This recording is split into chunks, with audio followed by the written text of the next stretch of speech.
कथा श्रवण किए, आपने सुना गजेंद्र मोक्ष की कथा। परमात्मा कितने उदार हैं, कितने दयालु हैं, इसकी कथा आपने कल सुनी। परमात्मा की दयालुता, जीव के प्रति परमात्मा का अगाध स्नेह हुआ करता है। और उसी क्रम में स्वामी सुखदेव जी कहते हैं, परीक्षित, एक बार की बात है, दुर्वासा ऋषि जा रहे थे और सामने से ऐरावत पर आरूढ़ इंद्र आ रहा था। इंद्र को आते हुए जब दुर्वासा ऋषि ने देखा तो इंद्र को सम्मानित करने के लिए प्रसन्नतापूर्वक दुर्वासा ऋषि ने अपने गले की माला उतारकर इंद्र को पहना दिया। और इंद्र को जब माला पहनाया दुर्वासा ऋषि ने, तो इंद्र ने उस माला को अपने ऐरावत को पहना दिया, हाथी को।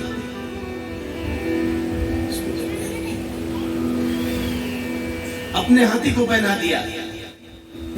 दुर्वासा ऋषि को लगा कि यह अहंकार बस मेरी माला का तिरस्कार कर रहा है, और उन्होंने क्रोधवश इंद्र को श्राप दिया, हे इंद्र,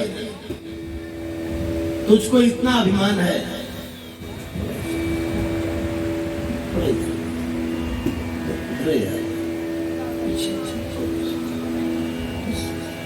जा तू स्त्रीहीन हो जा। इंद्र को श्राप दिया दुर्वासा ने कि जा तू स्त्रीहीन हो जा। और यह खबर तुरंत ही दैत्यों को लग गई, इंद्र श्रीहीन हो गया है। शुक्राचार्य जी ने कहा कि सुनो राजा बलि, अब तुम आक्रमण कर दो स्वर्ग से। और महाराज स्वर्ग पर आक्रमण कर दिया दैत्यों ने। सारे देवता भागे, स्वर्ग खाली करके दैत्यों का अधिकार हो गया स्वर्ग पर। सभी देवता भाग करके भगवान नारायण के पास गए, बोले प्रभु कोई उपाय बताएं, दैत्यों ने स्वर्ग पर अधिकार कर लिया है, हम लोग कहां जाएं? भगवान नारायण ने कहा, देखो भाई देवताओं, तुम्हारी जो श्री है वो सागर में समा गई है। अब तो इसका एक ही उपाय है कि समुद्र मंथन करो, और समुद्र मंथन से जब रत्न प्राप्त होंगे, उसी समुद्र मंथन से अमृत भी मिलेगा तुमको, तभी तुम देवताओं सभी लोग दैत्यों को जीत सकते हो। देवताओं ने कहा कि महाराज समुद्र मंथन होगा कैसे? भगवान नारायण बोले, देखो देवताओं, तुम लोग समुद्र मंथन करो, इसके लिए तुमको सहायता लेनी पड़ेगी दैत्यों से, अकेले नहीं कर सकते। देवताओं ने कहा महाराज वो हमारी सहायता करने के लिए कैसे तैयार होंगे? भगवान ने समझाया, जाओ तो सही एक बार उनके पास। भगवान के भेजे हुए सभी देवता दैत्यों के पास गए और उनको समझाया कि देखो भाई, हम लोग चलो समुद्र मंथन करते हैं, और समुद्र मंथन करने से जब अमृत निकलेगा तो हम दोनों लोग बराबर बराबर बांट करके अमृत पान कर लेंगे। अमृत पान करने का फायदा यह होगा कि हम दोनों लोग अमर हो जाएंगे। फिर अगर लड़ते भिड़ते भी रहेंगे तब भी कोई दिक्कत नहीं होने वाली। तो इसलिए चलो समुद्र मंथन करते हैं। दैत्य ने कहा महाराज ऐसे तो हम नहीं तैयार होंगे, आप एकदम पुख्ता करो, वायदा करो कि हमको आधा अमृत मिलेगा। देखो बंधुओं, जब अपना काम बनने की बारी हो तो नीति यह कहती है कि श्रेष्ठ कार्य की पूर्ति के लिए शत्रु से भी संधि कर लेनी चाहिए। अपने आप कोई महान कार्य करने जा रहे हो, अच्छा कार्य करने जा रहे हो, और उसमें अगर शत्रु भी बाधा हो तो अरयो ही संधेया सत्कार्यार्थ गौरवे, हरि से भी संधि कर लेनी चाहिए अपने गौरवपूर्ण कार्य की सिद्धि के लिए। ये नीति कहती है। अहि मूसकवत देवा यर्थस्य पदवीं गतैः। जैसे सर्प कभी अपनी बिल नहीं बनाता, लेकिन आपने कभी नहीं देखा होगा कि कोई सर्प बिना बिल के रहता हो। वो बिल में रहता जरूर है, जब आवश्यकता पड़ी तो मूसक से मित्रता कर लेता है, जबकि सर्प और चूहे में कहां कोई साम्यता, दोनों एक दूसरे के शत्रु हैं। लेकिन जब अपने काम की आवश्यकता पड़ी तो सर्प चूहे से मित्रता कर लेता है। ठीक इसी प्रकार देवताओं, तुम भी असुरों को, दैत्यों को प्रसन्न करके और महान कार्य की सिद्धि कर लो। जब ये कहा तो देवताओं ने कहा, महाराज जाते हम मनाते हैं दैत्यों को। फिर देवता गए और दैत्यों से कहा, भाई तुम बिल्कुल चिंता मत करो, आओ हम दोनों मिलकर समुद्र मंथन करते हैं और जो भी रत्न निकलेंगे, अमृत निकलेगा तो हम लोग आधा आधा बांट लेंगे। दैत्य तैयार हो गए, भगवान से पूछा कि मथानी कैसे हो। मंदराचल पर्वत की मथानी बनाई गई। सारे देवता मंदराचल पर्वत को उठा करके सागर की ओर जाने लगे, तो चूंकि भगवान गणेश का स्मरण किया नहीं, तो थोड़ी दूर चलकर ही मंदराचल पर्वत गिर गया और अनेक देवता और दैत्यों के हाथ पांव टूट गए। सब लोगों ने जाकर भगवान से कहा कि महाराज क्या करें, अब तो सागर तक हम पर्वत को कैसे पहुंचाएं। भगवान नारायण ने कहा, चिंता न करो भाई, प्रभु तुरंत आए और मंदराचल को उठा करके गरुड़ पर रख लिया और ले जाकर सागर के तट पर पहुंचा दिया। मथानी बनाने की बात आई तो वासुकी नाग के पास देवताओं ने जाकर के कहा, वासुकी नाग ने कहा, भाई मैं मथानी बनने को तैयार हूं, मैं रस्सी बनने को तैयार हूं, लेकिन एक ही बात है कि अमृत में हिस्सा मुझे भी चाहिए। देवता लोग तैयार हो गए, वासुकी नाग की रस्सी बनाई गई, मंदराचल पर्वत को मथानी बनाया गया। समुद्र मंथन करने की बारी आई तो भगवान ने कहा, ये देवताओं, तुम लोग बड़े बाप के बेटा हो, इसलिए तुम लोग सिर की ओर लगना वासुकी नाग के, और दैत्यों तुम लोग भाई पूंछ की ओर लग जाओ। दैत्यों ने कहा, महाराज ऐसा नहीं कि हम लोग गिरे खानदान के हैं, हम लोग भी महाराज कश्यप के बेटे हैं। महाराज ये कैसे होगा, हम सिर की ओर लगेंगे। भगवान तो ये चाहते ही थे कि दैत्य लोग सिर की ओर लग जाएं, लेकिन क्योंकि उन्होंने ये व्यवस्था इसलिए बनाई कि अगर वो पहले कहते कि देवता तुम लोग सिर की ओर, पैर पूंछ की ओर लग जाओ, तो दैत्य सोचते कि कोई फायदे की बात होगी पूंछ की ओर, इसलिए वो पूंछ की ओर लगेंगे। भगवान ने कहा, देवताओं तुम सिर की ओर लग जाओ। दैत्यों ने सोचा कि सिर की ओर लगने में कोई फायदा जरूर, तभी ये कह रहा है। तो उनका नहीं महाराज, सिर की ओर हम लगेंगे। भगवान ने कहा, कोई बात नहीं भाई, तुम ही बड़े बाप के बेटा बने रहो, तुम सिर की ओर लग जाओ, देवताओं तुम पूंछ की ओर लग जाओ। अब महाराज देवता पूंछ की ओर लग गए और दैत्य मुख की ओर, और समुद्र मंथन शुरू हुआ। समुद्र मंथन शुरू हुआ तो मंदराचल पर्वत डूबने लगा, बैठने लगा। सारे देवता और दैत्य घबराए, भगवान नारायण का ध्यान किया। प्रभु कच्छप के रूप में आते हैं और मंदराचल पर्वत के नीचे कमठ पीठ पर धारण कर लिया मंदराचल पर्वत को। परीक्षित प्रभु का एक कच्छपावतार है। बोलो कच्छपावतार भगवान की। परमात्मा कच्छप रूप में प्रकट हुए और मंथन में सुविधा हो इसके लिए मंदराचल पर्वत के नीचे अपनी पीठ लगा दी। देखो बंधु, इस कथा का मतलब समझो। ये कथा बताती है कि हम कितना भी मंथन करें, कितना भी चिंतन करें, कुछ भी संसार में पाना चाहे, देवता और दैत्य दोनों रत्न पाना चाहते हैं, लेकिन जब तक उस रत्न का अधिष्ठान, रत्न का आधार सरकार नहीं है, तब तक मंथन बेकार है। आधार परमात्मा का हो, उसके बाद आप चाहे जितना मंथन करें, जितना चिंतन करें, लेकिन मूल में परमात्मा होना आवश्यक है। हम कितने भी कर्म करें, लेकिन जब तक हमारे प्रत्येक कर्म का अधिष्ठान भगवान नहीं है, तब तक हमारा सारा कर्म बेकार है। हम इस भाव से करें कि जो कुछ भी हम कर रहे हैं सरकार के आदेश से कर रहे हैं, सरकार की कृपा से कर रहे हैं, सरकार के लिए ही कर रहे हैं। तो आधार में सरकार होंगे तो सारे काम में सफलता मिलेगी। और यहाँ तो महाराज हम कर्म कर रहे हैं सिर्फ इसलिए कि मेरा फायदा हो, मेरा काम बन जाए। उस काम तो बने आपका, लेकिन उसके पहले अगर प्रभु को स्मरण किया आपने तो सारे काम बन जाएंगे आपके, नहीं तो सब बेकार है। अब तो महाराज मंथन हुआ, मंथन प्रारंभ हुआ।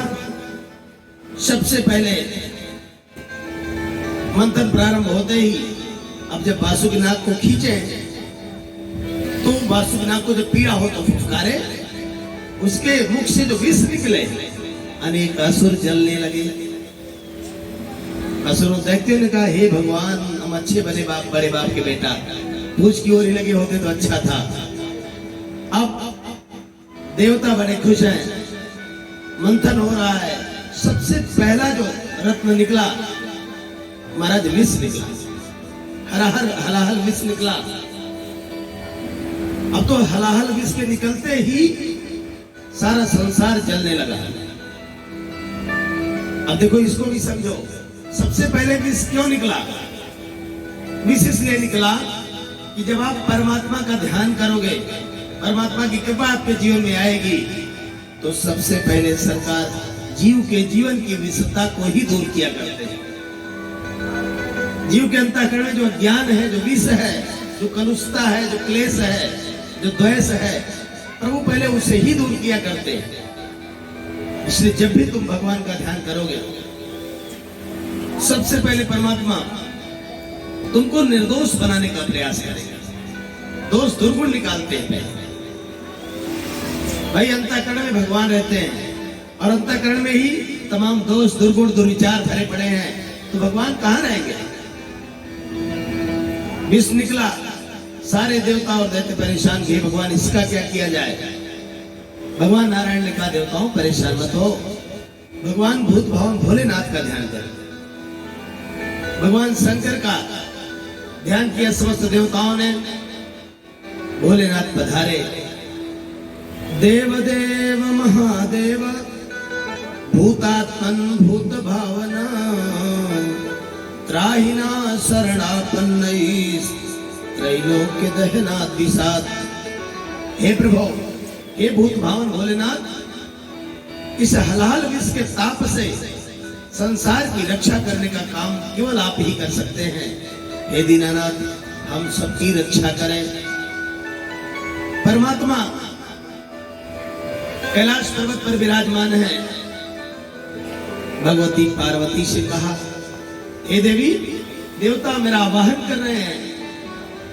भगवती ने पूछा, किस लिए? भोलेनाथ ने कहा, विष पीने के लिए। आपकी क्या राय है? महाराज, कौन सी स्त्री ऐसी है जो कह दे अपने पति को भी जाओ विष पी लो? लेकिन मैया परमात्मा की क्षमता को जानती थी, इसलिए भगवती ने कहा, हे भोलेनाथ, जब जब संसार पर संकट आए हैं, आपने तो हमेशा ही ये कार्य किया है। संसार की विषता दूर करने का प्रयास तो आपने हमेशा से किया है। सरकार, मैं कैसे कह दूं आपको, लेकिन जो आपको उचित लगे वह करें। और भगवान भोलेनाथ आए, करतली तथा करतली कृत्य व्यापी हालाहलम विषम अभक्षयन् महादेवः कृपया भूत भावना। अंजलि बना करके सरकार ने उस हलाहल विष का पान कर लिया। जब हलाहल विष का पान किया महाराज, पान कर गए भोलेनाथ, तब उनको पता चला, हे भगवान, ये विष अगर अंदर चला गया तब तो हृदय में सरकार विराजमान है, मेरे हृदय में परमात्मा है, मेरे प्रभु श्री राम विराजमान है। अब क्या करें?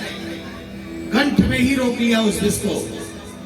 प्रभु ने सोचा कि अगर बाहर वमन कर देता हूं तो संसार जल जाएगा, और अगर अंदर चला जाता है तो सरकार को कष्ट होगा। इसलिए भूत भावन भोलेनाथ ने उस विष को अपने कंठ में ही धारण कर लिया।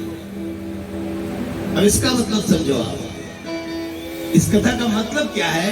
इस कथा का मतलब यह है, देखो बंधुओं, कलुषता को, विषता को, ईर्ष्या को, द्वेष को, दंभ को, मद को, मात्सर्य को, लोभ को, पाखंड को कभी भी हृदय तक नहीं जाने देना चाहिए। कभी भी किसी बुराई को हृदय तक न पहुंचाओ, क्योंकि अगर हृदय जिसका गंदा हो जाता है महाराज, फिर वो कलुषता कभी जीवन में मिटती नहीं है। हृदय का एकदम स्वच्छ होना चाहिए, तभी हमारे हृदय में भगवान रहेंगे। और अगर आप कलुषता को, द्वेष को, ईर्ष्या को मुख से बाहर निकालोगे, तब भी तुम दूसरों के लिए अपमानजनक सिद्ध होगे। दूसरे पुरुषों का सम्मान कभी आप नहीं पा सकते। प्रेम की बातें हमेशा मुंह से बोलनी चाहिए। अगर बुरी बातों को आप मुंह से बाहर निकालोगे तो दूसरे पीड़ित होंगे, दूसरों को कष्ट होगा। दोषपूर्ण बातें इनको कभी भी बाहर नहीं निकालनी चाहिए मुंह से, अर्थात कंठ में धारण किए रखा भगवान भोलेनाथ ने। और इसीलिए भोलेनाथ का नाम नीलकंठ पड़ गया, कंठ नीला हो गया। बोलो नीलकंठ भगवान की।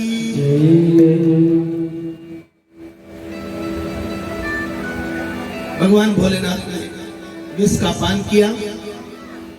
अब इधर देवताओं ने पुनः मंथन किया तो दूसरी बार कामधेनु गाय प्रकट हुई। कामधेनु के प्रकट होते ही इसे ऋषियों को दान कर दिया गया। अब फिर मंथन शुरू हुआ तो चंद्रमा निकले। चंद्रमा को भगवान भोलेनाथ के मस्तक पर धारण करने के लिए दिया गया और इसी के कारण भगवान भोलेनाथ का एक नाम चंद्रमौली पड़ा, चंद्रशेखर पड़ा। फिर मंथन हुआ तो 24वां घोड़ा निकला जिसे राजा बलि ने लिया। ऐरावत हाथी निकला जिसे इंद्र ने लिया। और फिर मंथन हुआ तो कौस्तुभ मणि निकली जिसे भगवान नारायण को दी गई। अब इधर अप्सराएं निकली, रंभादिक अप्सराओं को स्वर्ग भेज दिया गया। पारिजात वृक्ष निकला तो उसे स्वर्ग में स्थापित किया गया। और अब की बार देवताओं और दैत्यों ने जैसे ही मंथन प्रारंभ किया महाराज, अचानक जैसे कोई बिजली चमक पड़े, ऐसे ही जल की अथाह राशि सागर के मध्य भगवती लक्ष्मी प्रकट हो गई। जब की बार माता महालक्ष्मी प्रकट हुई, ततश्चाविर्भूत साक्षात् श्री रमा भगवत परा रंजयंती दिशः कांत्या विद्युत सौगामिनी यथा। भगवती महालक्ष्मी प्रकट हुई। मैया के माधुर्य सौंदर्य को देख करके सारे दैत्य मोहित हो गए। सारे दैत्य और देवता दोनों मोहित हो गए। अब तो जब सब दौड़ पड़े भगवती लक्ष्मी को ग्रहण करने के लिए, तो भगवान नारायण ने कहा रुको भाई, झगड़ा करने की कोई बात नहीं है। इन देवी जी के हाथ में वरमाला दे दी जा रही है, सब लोग लाइन से खड़े हो जाओ। जिसके भी गले में भगवती वरमाला डाल देगी उसी की हो जाएगी। अब तुम्हारा सारे देवता, सारे दैत्य, सारे ऋषिगण, महात्मा लोग खड़े हो गए पंक्ति में और भगवती नारायणी वरमाला लेकर के घूम रही है। घूमते घूमते जब महात्माओं की पंक्ति में गई तो सबसे पहले दुर्वासा ऋषि मिले। मैया ने सोचा कि इनके अंदर योग्यता तो बहुत है लेकिन क्रोध इनको बहुत आता है, इसलिए भगवती ने एक बार उनकी ओर देखा तो, लेकिन आगे बढ़ गया। देवताओं की पंक्ति में गई तो सबसे पहले भूत भगवान भोलेनाथ रहे। भोलेनाथ को देखा मैया ने तो सोचा कि इनके अंदर क्षमता, योग्यता तो बहुत है, देवों के भी देव हैं, लेकिन ये संसार में रहते हैं, इनके साथ जीवन भी इतना बड़ा कठिन है। ऐसा सोच करके मैया आगे बढ़ गई। अब तो सारे देवताओं पर, सारे दैत्यों पर दृष्टि डाल रही हैं और जिसको भी मैया देखा है वो सोचे कि मेरे भाग्य खुल गए, लेकिन माँ आगे बढ़ जाए। आगे बढ़ते हुए भगवती जाती हैं तो क्या देखती हैं? एक तेजस्वी पुरुष बैठा है सभा में, लेकिन कमी उसमें यह है कि वो इनकी ओर देख ही नहीं रहा है। जिस पुरुष को इन्होंने पसंद किया वो इनकी ओर देख ही नहीं रहा है। अब मैया जाती हैं और भगवान श्री हरि के गले में वो वरमाला डाल देती हैं। भगवान श्री हरि का वरण कर लिया भगवती ने, क्योंकि भगवान मंगल स्वरूप है। मंगलम भगवान विष्णु मंगलम गरुड़ध्वज मंगलम पुंडरीकाक्षो मंगलाय तनो हरि। भगवान श्री हरि का सर्वांग मंगलमय ही है। मैया महालक्ष्मी ने मंगलमय रूप स्वरूप धारी भगवान हरि के गले में वरमाला डाली।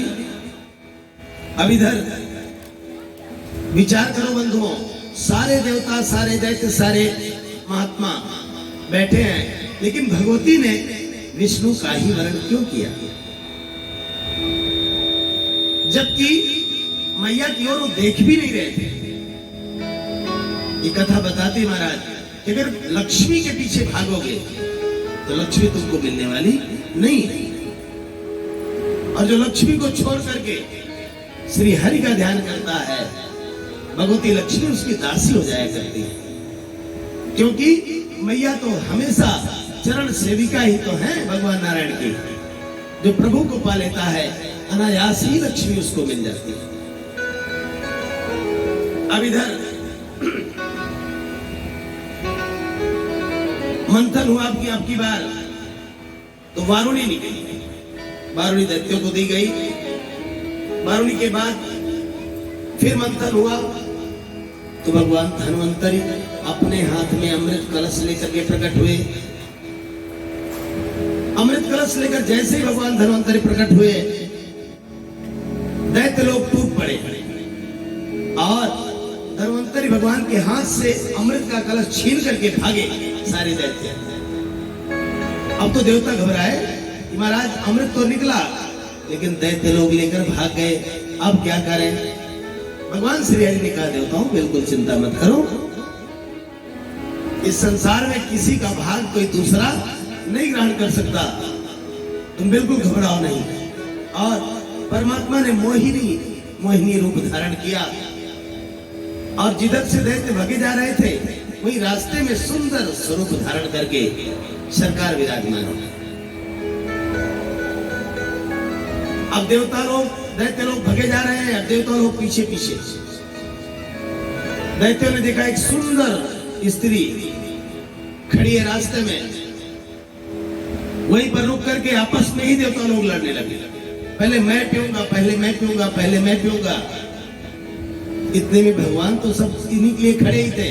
उन्होंने कहा, भाई क्या बात है, क्यों लड़ रहे हो? दैत्य ने कहा, अरे देवी जी, ये अमृत का कलश है, हम लोगों ने मंथन करके इसे प्राप्त किया है, तो हम लोग इसे पीना चाहते हैं। इसमें ये कह रहे हैं मैं पीऊंगा, इसमें कह रहे हैं पहले मैं पीऊंगा। भगवती महालक्ष्मी ने कहा, ठीक है भाई, इसमें कौन सी बड़ी बात है, पीने के लिए ही तो अमृत है, सब लोग बांट कर पी लो। दैत्य ने कहा, देवी जी अगर आप बांट देती तो बड़ा अच्छा होता। दैत्य मोहित हो गए मोहिनी रूप भगवान श्री हरि को देख करके, देवी जी अगर आप बांट देती तो बड़ा अच्छा होता। और देवी जी, हम लोग भी कोई सामान्य कुल के नहीं है, हम लोग भी महाराज कश्यप के कुल के हैं, महाराज कश्यप की संतान हैं। आप ये मत सोचो कि हम कोई गिरे खानदान के हैं। मोहिनी रूप धारण किए भगवान ने कहा, हो तो तुम कश्यप के खानदान के, लेकिन तुम्हारा आचरण एकदम मूर्खों जैसा है। जब भगवान ने ऐसा कहा तो दैत्यों ने कहा, रे देवी, हम किस तरफ से आपको मूर्ख लग रहे हैं? क्योंकि हम लोगों ने तो ऐसा कोई आचरण नहीं किया कि आपको मूर्ख दिखें। तब मोहिनी रूपधारी भगवान ने कहा, हे दैत्यों, कथम कश्यप दायादाह पुंसल्यम मयि संगता विश्वासम पंडितो जातो कामिनी सुनयातु ही। अरे कैसे कश्यप की संतान हो महाराज?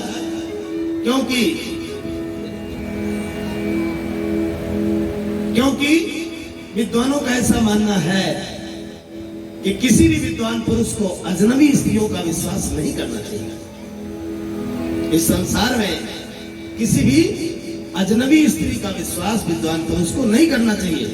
और न हमारा तुम्हारा कोई परिचय, न जान पहचान, ना ऐसा है कि इसके पहले कोई मुलाकात ही हुई है, फिर भी अमृत जैसा महत्वपूर्ण रस मुझे बांटने के लिए तुम लोग दे रहे हो। अरे देवी जी, ऐसी कोई बात नहीं है, मुझे आपके ऊपर पूरा भरोसा है, आप बांटो। चलो ठीक है भाई, लेकिन देखो मेरे बांटने पर किसी को कम मिल जाए, किसी को ज्यादा मिल जाए तो भाई झगड़ा मत करना। दैत्य ने कहा नाना देवी, आप जो भी दे दोगी जिसको हम स्वीकार कर लेंगे। दैत्य लोग इतने मोहित हो गए थे कि उनको ख्याल ही नहीं रहा कि हम क्या कर रहे हैं। इतने में देवता लोग पीछे से भागते भागते आए। भगवान ने कहा भाई तुम लोग कौन?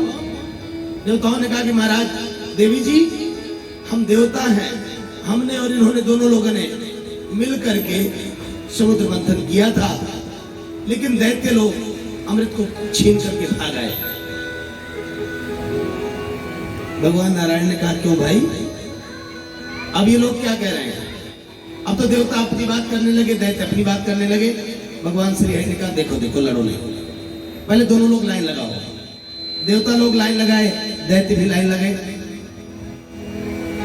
मोहिनी रूपधारी भगवान ने धीरे से जाकर राजा बल के कान में कहा सुनो, इस अमृत में मुझे ऊपर जो है पतला पतला अमृत दिख रहा है और अंदर गाढ़ा गाढ़ा नीचे है। तो अगर ये लड़ ही रहे हैं तो ऐसा न किया जाए कि ऊपर से दो दो बूंद पहले इनको पिला दें, और फिर गाढ़ा गाढ़ा वाला बचेगा तो हम आपको पिला देंगे। दैत्य ने कहा देवी गजब, आपसे अच्छा बुद्धिमान, आपसे अच्छा वितरण कोई कर ही नहीं सकता। बहुत सुंदर, ठीक है। अब तो सारे देवता पंक्ति में लगे हैं। अब सोचो महाराज, जब बुद्धि भ्रष्ट होती है इंसान की तो अमृत में भी पतला और मोटा दिखाई पड़ने लगता है। जब बुद्धि भ्रष्ट होती है इंसान की तो माता पिता में भी अच्छे माता पिता और बुरे माता पिता दिखने लगते हैं। जब बुद्धि भ्रष्ट होती है इंसान की तो सदाचरण में भी उसे दुराचरण दिखने लगता है। और यही हुआ दैत्यों के साथ। भगवान श्री हरि ने वितरण प्रारंभ किया, देवताओं को पिलाते जा रहे हैं, पिलाते जा रहे हैं। इतने में स्वर्भानु नामक एक दैत्य था जो बहुत बुद्धिमान था। उसको कुछ शंका हुई और वो जाकर के सूर्य और चंद्रमा के मध्य बैठ गया। भगवान वितरण करते जा रहे थे और उसे भी उसी क्रम में बांट दिया। इतने में सूर्य और चंद्र ने इशारा किया कि महाराज ये डुप्लीकेट वाला है। तुरंत ही तत्क्षण भगवान ने सुदर्शन को आदेश दिया, उसका सिर कट गया। सिर राहु और धड़ केतु बन गया। और वही राहु केतु है महाराज आज भी सूर्य और चंद्रमा को ग्रहण के रूप में कष्ट दिया करते। वही स्वर्भानु दैत्य ही है जो सूर्य और चंद्रमा से बैर मानता है। अब तो इतना हुआ, देवताओं को फट से बांट दिया अमृत और वो विश्व मोहिनी रूपधारी भगवान अंतर ध्यान हो गए। दैत्यों ने सोचा कि भाई देवताओं की बारी पूरी हो गई, अब मेरा मुझे बटना चाहिए। लेकिन कहां, देवी जी तो गायब हो गई। अब तो दैत्यों ने सोचा कि मेरे साथ धोखा हुआ और ये धोखा कोई और नहीं कर सकता सिवाय उस छलिया विष्णु के। उसने इन लोगों को छला है। और ऐसा सोच कि महाराज अब तो सारे दैत्यों ने देवताओं के ऊपर आक्रमण कर दिया। और स्वामी सुखदेव जी कहते हैं परीक्षित, भयंकर देवासुर संग्राम हुआ। और उस देवासुर संग्राम में चूंकि दैत्यों ने अमृत नहीं पिया था और देवता लोग अमृत पान कर चुके थे, तो सारे देवताओं ने सभी दैत्यों को मार डाला, यहां तक कि राजा बलि को भी मार डाला गया। अब असुर समाप्त हो गए। लेकिन स्वामी शुक्राचार्य जी को जब ये बात पता चली कि मेरे शिष्यों को मार डाला गया है, तो उन्होंने संजीवनी विद्या से सारे असुरों को और राजा बलि को भी पुनः जीवित कर दिया। जब पुनः जीवित कर दिया तब तो राजा बलि बड़ा प्रसन्न हुआ। उन्होंने कहा गुरुदेव आज तो आपने मुझे बचा लिया, वरना तो हम लोग समाप्ति हो गए थे। स्वामी शुक्राचार्य जी ने कहा देखो भाई, अगर तुम लोग मेरे कहने से चलोगे तो तुम्हारा बाल बांका भी नहीं होगा कभी, लेकिन तुम लोग इतना ही करना कि मेरी बात मानते रहना। जिस दिन मेरी बात नहीं मानोगे उस दिन संकट में पड़ जाओगे। अब तुम्हारा ब्राह्मणों की बड़ी बड़ी दंडवत होने लगी, खूब मान सम्मान बढ़ गया, खूब बड़ी बड़ी दक्षिणा मिलने लगी ब्राह्मणों को। राजा बलि को ब्राह्मण लोग बहुत प्रकार से अनेक प्रकार की यज्ञ करवाने लगे उसकी शक्ति बढ़ाने के लिए। एक बार राजा बलि ने शुक्राचार्य जी से कहा कि गुरुदेव ऐसा कोई उपाय बताओ जिससे कि हम देवताओं को फिर से जीत लें। राजा बलि ने कहा कि देखो, शुक्राचार्य जी ने कहा देखो दैत्यों, तुम बिल्कुल चिंता मत करो, हम आपको एक सुंदर इतना दिव्य रथ प्रदान करेंगे जिस पर बैठ करके तुम अगर आक्रमण करोगे तो देवता तुमसे कभी जीत नहीं सकते। और एक ज्योतिर्मय रथ का निर्माण किया ब्राह्मणों ने अपनी तपस्या के बल पर और उसे प्रदान कर दिया राजा बलि को। राजा बलि उस दिव्य विमान पर बैठ करके स्वर्ग के ऊपर आक्रमण करना है, चढ़ाई करना है। स्वर्ग पर चढ़ाई कर दिया और जब परम दिव्य ज्योतिर्मय विमान पर चढ़कर बलि को आते देखा इंद्र ने, तो भाग करके भगवान नारायण के पास गए। प्रभु ये क्या है? भगवान नारायण ने कहा देखो इंद्र, इस बार राजा बलि को ब्राह्मणों का आशीर्वाद प्राप्त है, जिसके कारण इस बार आप उसे जीत नहीं सकते। अब तो एक ही उपाय है कि तुम लोग भाग जाओ, स्वर्ग का सिंहासन छोड़ करके नहीं मारे जाओ। इंद्र ने ठीक यही किया, सारे देवता देवलोक छोड़ करके भाग गए। फिर राजा बलि का अधिकार हो गया स्वर्ग से। अब त्रैलोक्य का स्वामी राजा बलि बन गया। इधर जब से राजा बलि स्वर्ग पर अपना अधिकार कर लिया, तब से स्वामी शुक्राचार्य जी अनेक प्रकार के यज्ञ करवा रहे हैं, क्योंकि वो चाहते थे कि राजा बलि शतक्रतु बन जाए। जो 100 अश्वमेध यज्ञ कर लेता है वो स्वर्ग पर स्वर्ग का अधिकारी हो जाता है, इंद्रपद का। नर्मदा नदी के तट पर राजा बलि को यज्ञ करवा रहे हैं शुक्राचार्य जी। एक के बाद एक यज्ञ, एक के बाद एक यज्ञ प्रारंभ हो गया। अब उधर देव माता अदिति बहुत दुखी है, इसलिए कि उनके बच्चे दर दर ठोकर खाते हुए घूम रहे हैं। बंधुओं, देवताओं की माता का नाम है अदिति और दैत्यों की माता का नाम है दिति। ये दोनों कश्यप जी की पत्नियां हैं। दिति, अदिति, धनुकाष्ठा, ये सब कश्यप जी महाराज की पत्नियां हैं। कश्यप जी ने कहा देवी तुम क्यों दुखी हो? माता अदिति ने कहा सरकार, हमारे बच्चे मारे मारे फिर रहे हैं, उनके राज्य पर अधिकार कर लिया है राजा बलि ने, बताओ मैं कैसे सुखी रहूंगा? तो महाराज कश्यप ने कहा देखो देवी, तुमको एक अनुष्ठान करना पड़ेगा। फाल्गुनस्यामले पक्षे द्वादशं पयोव्रतः। फाल्गुन महीने में महाराज शुक्ल पक्ष में एक व्रत किया जाता है जिसको पयोव्रत कहते हैं। जिस माता को संतान न होती हो, फाल्गुन महीने में 12 दिन तक केवल दुग्ध पान करके ये व्रत किया जाता है। जो माँ इस व्रत को धारण करती है उसे उत्तम संतान की प्राप्ति होती है। भगवती अदिति को जब महाराज कश्यप ने ये बात बताई तो मैया ने पयोव्रत धारण किया और पयोव्रत धारण करने के पश्चात भाद्रपद शुक्ल पक्ष द्वादशी के दिन दोपहर में अभिजित मुहूर्त में वामन भगवान प्रकट हो गए। बोलो वामन भगवान की। मैया अदिति के गर्भ से वामन भगवान प्रकट हुए और जब वामन भगवान प्रकट हुए तो इनके स्वरूप को देख करके सारे ब्राह्मण बहुत प्रसन्न हो गए।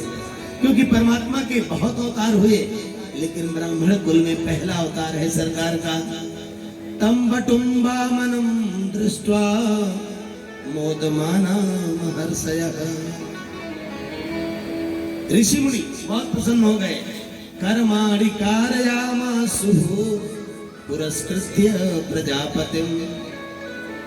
अनेक संस्कार संपन्न करवाए ब्राह्मणों ने, और इधर मात्र 52 अंगुल के वामन को जो भी देखे महाराज मुग्ध हो जाए। इतने सुंदर थे वामन भगवान, सब मुग्ध हो जाते थे वामन भगवान को देख करके।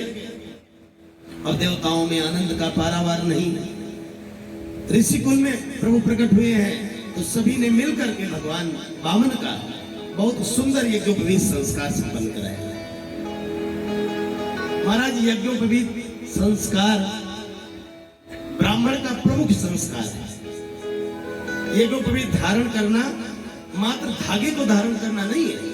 यज्ञोपवीत धारण करने का तात्पर्य अपनी संस्कृति को धारण करना है, अपने पूर्वजों की, अपने मनीषियों की, ऋषियों की, जिनकी हम संतान हैं, जिनकी वंश परंपरा में हम आए हैं, उनका सम्मान करना है, उनकी शिक्षाओं को, उनकी प्रेरणाओं को धारण करना है। धर्मो रक्षति रक्षितः। जो अपने धर्म को धारण करता है, धर्म हमेशा उसकी रक्षा करता है। ये क्यों भी धारण कराया गया। और स्वयं विधाता ब्रह्मा जी ने प्रकट होकर वामन भगवान को अपना कमंडल दिया। अदिति मैया ने लंगोटी पहनाई। कश्यप ऋषि ने मेखला पहनाई। मेखला आप लोग जानते होंगे, हम लोग बचपन में मेखला पहनते थे। एक काला काला धागा होता था जो भुजाओं पर, कलाई में और कमर में माताएं पहनाती थी बच्चों को। महाराज वो कमर में जो धागा पहना जाता था उसका बड़ा महत्व था, वह सामान्य नहीं था। आपने पुलिस वालों को देखा होगा, सिपाही लोग कमर में बेल्ट पहनते हैं। पूरी वर्दी में जो उनका ड्रेस सेंस है उसमें बेल्ट बड़ा महत्वपूर्ण होता है। क्यों? उसकी शिक्षा है कि भाई देखो हमेशा कमर कसे रहना है, अपने दायित्व के प्रति, अपने वसूलों के प्रति, अपने अधिकारों के प्रति हमेशा हमको कमर कसे होना चाहिए। और महाराज अब तो पिछड़ापन माने जाने लगा है। अब तो मेखला कोई पहनता ही नहीं है। और जब मेखला पहनना लोगों ने छोड़ दिया तो महाराज देख ही रहे हैं कि पुत्रों की क्या दशा है। अब तो महाराज कमर रही नहीं गई ना। इतने लोग तो महाराज पैंट पहनते हैं, देखो कैसी दशा में दिखते हैं वो। तो पैंट कमर पर रुकता ही नहीं है, क्योंकि कमर कसने का विधान ही समाप्त हो गया होता है। कमर कसे रहना अपनी संस्कृति के प्रति, अपने दायित्व के प्रति, अपनी वंश परंपरा के सम्मान के प्रति, ये सबका फर्ज है कि हम जागरूक हो अपने अधिकारों के प्रति, अपने दायित्वों के प्रति। जिस वंश व वंशावली में हम पैदा हुए हैं उसके प्रति, जिस समाज में हम हैं, जिस धर्म में हम हैं, उसके प्रति जो हमारा दायित्व है, उसके लिए हमें कमर कसे रहना चाहिए। इसलिए भैया मेखला इसीलिए पहनाई जाती है। और जब मेखला पहनना बंद कर दिया लोगों ने, तो उसी प्रकार दायित्व से भी मुंह मोड़ लिए सब। किसी के भी प्रति कोई जिम्मेदार बनने को तैयार नहीं आज। अब इधर अदिति मैया ने लंगोटी पहनाई, कश्यप जी ने मेखला पहनाई, सरस्वती मैया ने रुद्राक्ष की माला भेंट की, भूदेवी ने चरण पादुका और आकाश ने छत्र भेंट किया भगवान को, और कुबेर ने भिक्षा का पात्र दिया, अन्नपूर्णा मैया ने पर्याप्त भिक्षा प्रदान की वामन भगवान को। और वामन भगवान को जो भिक्षा मिली उसे इन्होंने ले जाकर के पूज्य गुरुदेव भगवान के श्री चरणों में समर्पित कर दिया। जब गुरुदेव भगवान को दक्षिणा दिया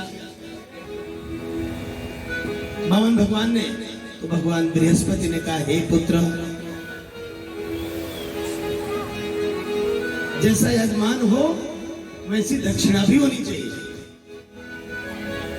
मैं जानता हूं कि तुम त्रैलोक के अधिपति हो, और त्रैलोक के अधिपति दक्षिणा में हमें क्या दे रहा है? भगवान बृहस्पति ने कहा, भगवान वामन ने कहा बृहस्पति से कि बताओ गुरुदेव क्या चाहते हो? भगवान बृहस्पति ने कहा, हे पुत्र, मुझे तुम त्रैलोक के अधिपति हो, तो दक्षिणा में मुझे त्रैलोक की संपदा ही चाहिए। भगवान वामन ने कहा कि त्रैलोक की संपदा मिलेगी कहां? तब ऋषियों ने बताया कि इस समय त्रैलोक का स्वामी राजा बलि है, और राजा बलि के पास जाने पर ही वो त्रैलोक की संपदा मिल सकती है।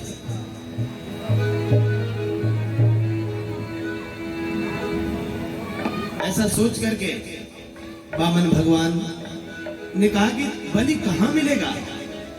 ऋषियों ने बताया कि नर्मदा नदी के तट पर राजा बलि यज्ञ कर रहा है, वही मिलेगी। अब तो वामन भगवान चल पड़े। वामन को रूप बनायो बिहारी जी ने, वामन को रूप बनायो बिहारी जी ने, वामन को रूप बनायो बिहारी जी ने, वामन को रूप बनायो बिहारी जी ने, वामन का रूप बनायो बिहारी जी ने। बिहारी जी ने, ओ बिहारी जी ने, बिहारी जी ने, बिहारी जी ने, ओ बिहारी जी ने, वामन का रूप बतायो बिहारी जी ने, वामन का रूप बतायो बिहारी जी ने।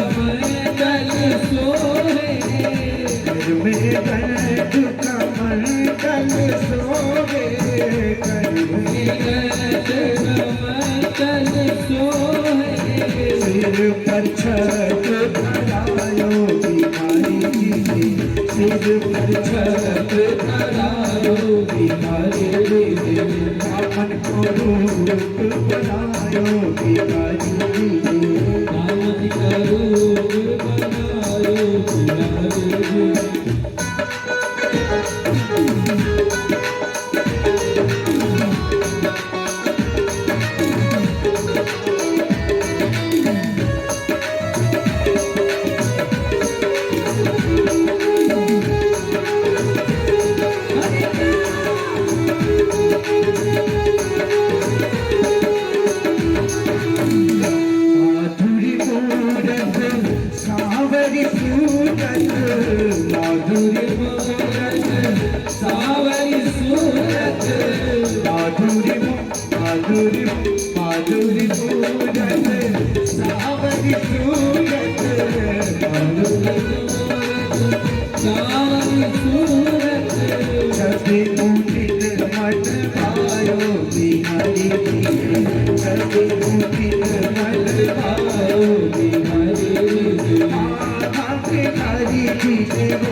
राजा बलि नर्मदा नदी के तट पर बहुत बड़ा यज्ञ कर रहा है और ऋतुजों के साथ बैठे हुए राजा बलि ने जो अपनी यज्ञशाला की ओर आते हुए 52 अंगुल के वामन भगवान को, दिव्य तेजस्वी बालक को देखा तो समस्त ऋतुज ब्राह्मणों के साथ खड़ा हो गया। बढ़कर के राजा बलि यज्ञशाला के प्रमुख द्वार पर आता है और स्वागतम ते नमस्तुभ्यं ब्रह्मन् किम करवामि ते। हे ब्रह्मन, हे दिव्य तेजस्वी ब्राह्मण, आपका बार बार स्वागत करता हूं मैं। हे प्रभु, आपके पधारने से हमारे पितर धन्य हो गए। ब्रह्मण श्री राम तपा साक्षात मन्ने त्वार्य बपुर्धरम।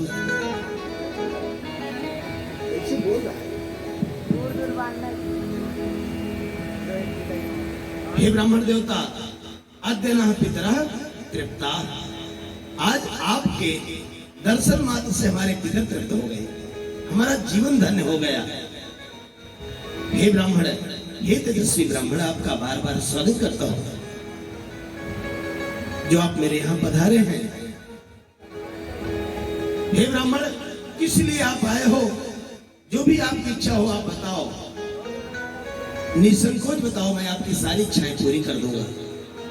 राजा बलि ने जब इस प्रकार कहा, यद् बटो वांछस्तत् प्रतीक्ष में त्वामर्थिनं विप्रसुतानुतर्कये गाम कांचनम गुणवद्धाम मिष्टम तथा नृपेयमुत्वा विप्रकन्याम। हे ब्राह्मण, क्या चाहते हो तुम? यद्यद् बतो वांछस्तत् प्रतीक्ष में। हे बटु ब्राह्मण, जो कुछ भी तुम चाहते हो मुझसे कहो, और आपके लायक जो कुछ भी मेरे पास होगा मैं उसको तत्क्षण देने को तैयार हूं, और जो नहीं होगा उसके लिए मैं प्रयास करूंगा। और हे ब्राह्मण, गाम कांचनम, आप गौरिया चाहते हो तो बताओ। स्वर्ण हीरे जवाहरात क्या चाहते हो तब भी बताओ। और हे ब्राह्मण, यदि तुम चाहते हो कि मैं तुम्हारा विवाह करवा दूं सुंदर ब्राह्मण कन्या से, तभी आदेश करो। मैं तुम्हारे योग्य सुंदर ब्राह्मणी कन्या खोज करके तुम्हारा विवाह करवा दूंगा। जब ये कहा तो भगवान नारायण ने कहा, हे बलि, तुम जैसा कह रहे हो ये एकदम तुम्हारे लिए यथेष्ट ही है, क्योंकि वचस्तवैतत् जनदेव सोनतम कुलोचितम यद्धर्मयुतम यशस्करम। हे बलि, तुम जिस महान कुल में पैदा हुए हो, इस कुल का प्रताप ही यही रहा है कि तुम्हारे लिए कुछ भी दुर्लभ नहीं है, तुम कुछ भी देने में परम समर्थ हो। अरे भाई राजा बलि, ये तो जातो हिरण्याक्ष चरण्य कईमा मही। मैं आपके कुल की कीर्ति को जानता हूं। आपके कुल में हिरण्याक्ष और हिरण्यकशिप जैसे प्रतापी राजा हुए हैं। मैं आपके कुल के महत्व को जानता हूं राजन। लेकिन हे राजन, हम संतोषी ब्राह्मण हैं, हमको बहुत ज्यादा की आवश्यकता है ही नहीं। आपकी कीर्ति के समक्ष मेरा कद बहुत बौना है। आपके कुल में प्रहलाद आए हैं। आपका कुल तो ऐसा कीर्तिमान कुल रहा है राजन कि खंबे से भगवान को प्रकट कर दिया था आपके पितामह प्रहलाद जी ने। तो मैं तो खूब परिचित हूं आपकी कीर्ति से, आपकी शक्ति से, आपकी सामर्थ्य से। लेकिन हे राजन, हम संतोषी ब्राह्मण, हमको उतना ही चाहिए जितने मेरा काम चल जाए। पदानि त्रीणि दैत्रेंद्र सम्मितानि पदम मम। हमको केवल 3 पद भूमि चाहिए, और वो भी मेरे पद से, मेरे पद से बस केवल 3 पद भूमि हमको चाहिए, इससे ज्यादा हमको कुछ चाहिए नहीं। अब तुम्हारा जब ये बात कही तो राजा बलि बड़े जोर से हंसा। उसने कहा, ब्राह्मण, मैं तो समझता था तेरा कद ही छोटा है, लेकिन कद के समान तेरी बुद्धि भी छोटी है। अरे तुझे पता है तो किससे मांग रहा है? तो मांगने तो आया है राजा बलि से, और मांग रहा है 3 पग भूमि, वो भी अपने पग से। इतना छोटा सा तेरा शरीर, तू कितना नापेगा 3 पग में? क्या कहेंगे संसार के लोग? कि राजा बल से मांगने भी गया तो 3 पग भूमि दान किया राजा बल ने। अहो ब्राह्मण दायाद वाचस्ते व्रत सम्मता। हे ब्राह्मण, बातें तो तू बुजुर्गों जैसी करता है, वृद्धों जैसी करता है, लेकिन तुम बालो बाल स्मृति स्वार्थम प्रत्यबुधो यथा। लेकिन जैसे तू दिखने में बच्चा लगता है, तेरी बुद्धि भी वैसी ही बालिश है, तेरी बुद्धि भी ठीक वैसी ही बचकानी है। क्योंकि वर मांगते समय तूने एक भी बार नहीं सोचा कि मैं किससे मांग रहा हूं। तो बामन भगवान ने कहा, देखो राजन, यदृच्छयोपपन्नेन संतुष्टो वर्तते सुखम। ब्राह्मण को जितना मिल जाए आसानी से उतने में ही संतुष्ट होना चाहिए, और अगर उससे अधिक लेने की कोशिश करता है कोई ब्राह्मण तो उसे शांति नहीं मिलती है राजन। यदृच्छ लाभा लाभ तुष्टस्य तेजो विप्रस्य वर्धते।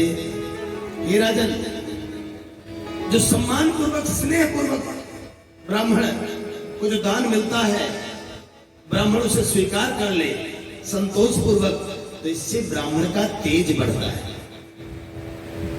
और योग्यता ना हो और लोभ इतना हो कि कितना अधिक से अधिक यजमान से ले लिया जाए, तो वो धन मिल तो जाता है महाराज, लेकिन उस धन से ब्राह्मण की स्त्री छीण होती है, ब्राह्मण का तेज छीण होता है, ब्राह्मण की वाणी का ओज छीण होता है। इसलिए हम संतोषी ब्राह्मण हैं। एतावतैव सिद्धो हम वित्तम यावत् प्रयोजनम। इसलिए देखो भाई, हमको उतना ही धन चाहिए जितना मुझे जरूरत है। महाराज, हमको 3 पग से ज्यादा की जरूरत नहीं है, तो हम करेंगे क्या ज्यादा लेकर।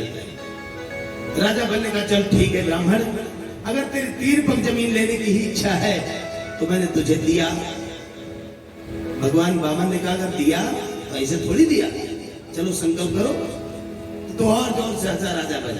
वाह रे ब्राह्मण, दुनिया के लोग क्या कहेंगे कि राजा बलि ने दिया 3 पग भूमि, और उसके लिए कितना बड़ा ड्रामा किया, संकल्प पूर्वक दे रहा है, संकल्प करवा के दे रहा है, जैसे दुनिया के लोग देते नहीं है।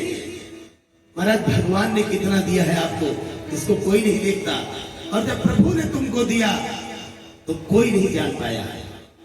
लेकिन अगर हम लोग भगवान को 10 रुपया देते हैं महाराज, तो वहीं से दिखाते हुए आते हैं भगवान को 10 रुपया चलाने जा रहे हैं। देने का दिखावा तो दुनिया वाले करते हैं, और भगवान जब देता है तो महाराज कैसे देता है। राजा बल कह रहा है, क्या कहेंगे दुनिया के लोग, 3 पग भूमि दे रहा है, वो भी संकल्प करके इतना बड़ा खटकरम किया 3 पग भूमि देने के लिए। भगवान ने कहा, देखो राजा बलि, ये बात नहीं है कि शास्त्र का नियम है कि कभी भी बिना संकल्प के लिया हुआ दान दानदाता को नर्क में ले जाता है। ब्राह्मण को चाहिए कि जब भी वो दान ग्रहण करे, संकल्प पूर्वक ही लेना चाहिए। दक्षिणा कैसे भी ले ले ब्राह्मण, पंडित जी मिल गए रास्ते ले, महाराज इतना लेकर पैर छू लिया, दक्षिणा अलग बात है, लेकिन कोई दान दे तो उसे ऐसे ही नहीं ले लेना चाहिए, नहीं तो वो दान कुदान माना जाएगा, और लेने वाले को कभी भी वो फलीभूत नहीं होगा, और ना तो दाता को उसका कोई फल मिलेगा। इसलिए ब्राह्मण को चाहिए कि दान हमेशा संकल्प पूर्वक ही लेना चाहिए। हे राजन, आप अगर 3 पग भूमि का दान करना चाहते हैं तो संकल्प करना पड़ेगा। राजा बैल ने अंत में कहा कि चलो भाई ठीक है, मैं संकल्प करने को तैयार हूं। संकल्प करने को जैसे ही तैयार हुआ राजा बलि, इतने में स्वामी शुक्राचार्य जी महाराज आ गए। शुक्राचार्य जी का, हे बलि, तू जिसको दान करने जा रहा है ये भी जानता है कि ये कौन है। देखो भाई, लोग कहते हैं कि राजा बलि आकर के जल के लोटे की टोटी में बैठ गए, फिर ये सब कथा अन्य पुराणों में कहीं हो तो हो, भागवत जी में नहीं है। और कोई गुरु ऐसा काम करेगा भी क्यों? गुरु चाहे असुरों का हो और चाहे देवताओं का, गुरु कभी भी किसी के साथ गलत नहीं करता है। राजा बलि के गुरु हैं स्वामी शुक्राचार्य जी महाराज। भागवत जी को पढ़ो तो उसमें साफ साफ लिखा है, शुक्राचार्य जी ने तो यही कहा, हे राजा बलि, तू अपना सर्वस्व दान करने जा रहा है। क्योंकि जब इतनी सुंदर सुंदर बातें कर रहे थे वामन भगवान, तो शुक्राचार्य जी ने ध्यान लगाकर देखा कि बातें इतनी अच्छी अच्छी कर रहा है और दिखने में छोटा है, तो है कौन ये? तो स्वामी शुक्राचार्य जी ने, भगवान शुक्राचार्य जी ने जब ध्यान लगाकर देखा तो पाया कि ये तो जगत का दाता है, जो आज बलि के यहां मांगने आया है। तो गुरु का फर्ज है कि नहीं कि अपने शिष्य को देने से पहले ये बता दे कि बेटा तू जिसको देने जा रहा है वो कोई सामान्य नहीं है। तो गुरु के रहते शिष्य अज्ञानी रह जाए, भगवान सामने खड़े हैं और शिष्य जान न पाए कि मेरे प्रभु आए थे, ये बताने का काम किसका है? बताने का काम गुरु का है। गुरु ने अपना दायित्व तो निभाया। शुक्राचार्य जी ने कहा, हे पुत्र, ये सबई रोचने साक्षात भगवान विष्णु रव्ययः। हे वैरोचन पुत्र राजा बलि, जिनको तुम 3 पग भूमि देने जा रहे हो, इनको जान तो लोग ये कौन है? ये सबई रोचने साक्षात भगवान विष्णु अव्ययः। ये अव्यय भगवान नारायण है, विष्णु है। और कश्यपादितेर जातो देवानाम कार्य साधक। सब बातें बता दी शुक्राचार्य जी ने। हे राजा बलि, ये कश्यप और अदिति के गर्भ से पैदा हुए हैं, देवानाम कार्य साधक। ये केवल और केवल देवताओं का काम बनाने के लिए तुम्हारे पास आए हैं, ये तुम जान लो। इतना ही बताया है राजा बलि, राजा बलि को शुक्राचार्य जी। अब बताओ इसमें गुरु ने कौन सा गलत काम किया? मेरा शिष्य जा रहा है दान करने, किसको? भगवान को, जो जगत का दाता है, जो सृष्टि के कण कण को तृप्त करता है। आज हे बलि, तो इतना बड़भागी है कि तेरे सामने वो याचक बन करके खड़ा है, तो देने से पहले उसको पहचान तो ले। लेकिन एक बात मैं और भी बता दे रहा हूं बलि, तुम इनकी काया के हिसाब से 3 पग के चक्कर में मत रहना। ये 3 पग में तीनों लोग नाप लेंगे। राजा बलि ने कहा, महाराज मुझे डरा रहे हो? नहीं, मैं डरा नहीं रहा राजा बलि, तुमको सही बात बता रहा हूं चेला, मेरा फर्ज है बताना। राजा बलि ने कहा कि अगर ये वामन है तो 3 पग भूमि से मेरा कुछ बिगड़ेगा नहीं गुरुदेव, और अगर ये विराट है तो पूरे संसार में मुझसे बड़ा बड़भागी कौन होगा कि जो सारे संसार का दाता है, आज उसका हाथ नीचे होगा और हे गुरुदेव आपके शिष्य का हाथ ऊपर होगा। इस सौभाग्य को कैसे मैं जाने दूंगा? गुरुदेव आज तो मैं इनको दूंगा। और ये संकल्प ही कोई देना थोड़ी होता है, संकल्प करके दिया जाए तभी कोई देना थोड़ी है। मन से भी अगर आपने किसी को देने का संकल्प कर लिया तो उसको न देना भी पाप है गुरुदेव। मैंने मन से जुबान से कह दिया कि मांगो ब्राह्मण, तो जो भी मांगो मैं देने को तैयार। तो हे गुरुदेव अब तो मैं इन्हें दूंगा ही। स्वामी शुक्राचार्य जी ने कहा, देखो राजन, कुछ स्थान हैं जहां पर झूठ बोलना पाप नहीं होता है, जहां पर झूठ बोलना निंदनीय नहीं होता है। कुछ स्थान हैं यदि तुम चाहो तो झूठ बोल सकते हो। राजा बलि ने पूछा, महाराज कहां कहां? स्वामी शुक्राचार्य जी कहते हैं, हे राजन, स्त्री सुनर्म विवाहे च मृत्यर्थे प्राण संकटे गो ब्राह्मणार्थे हिंसायाम नानृतम स्यात् जुगुप्सितम। इसको ध्यान से सुने। इन स्थानों पर झूठ बोलना निंदनीय नहीं होता है। कहां कहां? स्त्रियों के प्रसंग में। अभी जैसे आपकी धर्म पत्नी जी बहुत नाराज है, आपके ऊपर बहुत गुस्सा है, और जाते ही इनसे बोलो, अरे देवी काहे नाराज हो? धनतेरस आ रही है ना, 5 तोला का हार बनाओ, घबराओ नहीं। घबराती काहे हो? चलो बस महाराज इनको खुश करने के लिए, और ये सोना का नाम ले रहे तो समझिए प्राण दे दे अपना, एकदम खुश हो जाएंगे। गहना मिले इनको बस। अभी खुश हो जाएंगे। स्वामी शुक्राचार्य जी कहते हैं कि स्त्री को प्रसन्न रखना प्रत्येक पुरुष का प्रथम धर्म है। जिस घर में महाराज स्त्री दुखी हो, मुंह लटकाए बैठी रहे, तो यह अशुभ होता है गृहस्थी के लिए। स्त्री का प्रसन्न होना, एकदम सजी सवरी सीधे लक्ष्मी की ही तरह रहना है। ये प्रत्येक सनातन धर्मावलंबी का धर्म है। तो अगर इनको खुश करने के लिए आपको झूठ भी बोलना पड़े तो इसमें रंच मात्र भी निंदनीय नहीं है, दोष नहीं है। अभी आप कहीं से बाहर से आए और घर में सारी चीजें, कपड़ा उधर, चप्पल उधर, जूता उधर, बर्तन उधर पड़ा मिले महाराज, तो समझ लेना वो घर बिल्कुल अशुभ है। उसमें समझ लेना कि असुर रहते हैं, इंसान रहते ही नहीं। वैसी स्त्रियों को लक्ष्मी नहीं कहा जाता जिनके घर में सामान सब इधर उधर पड़े हैं, रात्रि के सोए हुए बिस्तर अभी वैसे के वैसे पड़े हुए हैं, तो महाराज ये सब अशुभ है। ऐसे घर में आई हुई लक्ष्मी लौट जाती है। और जिन घरों में देखें कि स्त्रियां स्वयं ही व्यवस्थित हैं, सजी संवरी साफ सुथरी हैं, अपने बाल बच्चों को व्यवस्थित रखे हैं, अपना पूरा घर सारी चीजें करीने से सजा रखी हैं, उनके यहां लक्ष्मी उनके घर को छोड़कर कभी जाती ही नहीं है। स्त्री को हमेशा प्रसन्न रहना चाहिए, खुश रहना चाहिए। पुरुष बाहर से कहीं से आया और देख रहे कि ये मुंह बनाए खड़ी है, इतना दुखी है, इतना कष्ट में है, क्लेश में है, जैसे लगता है कि सारा संसार इनके ऊपर दुख डाल दिया। ये अशुभ होता है। इसलिए हे राजन, स्त्रियों को प्रसन्न करने के लिए अगर एक बार आपको झूठ भी बोलना पड़े तो इसमें रंच मात्र भी निंदनीय नहीं है, दोष नहीं है। नर्म, नर्म माने हास परिहास, हंसी मजाक में अगर आप झूठ बोल दे रहे हैं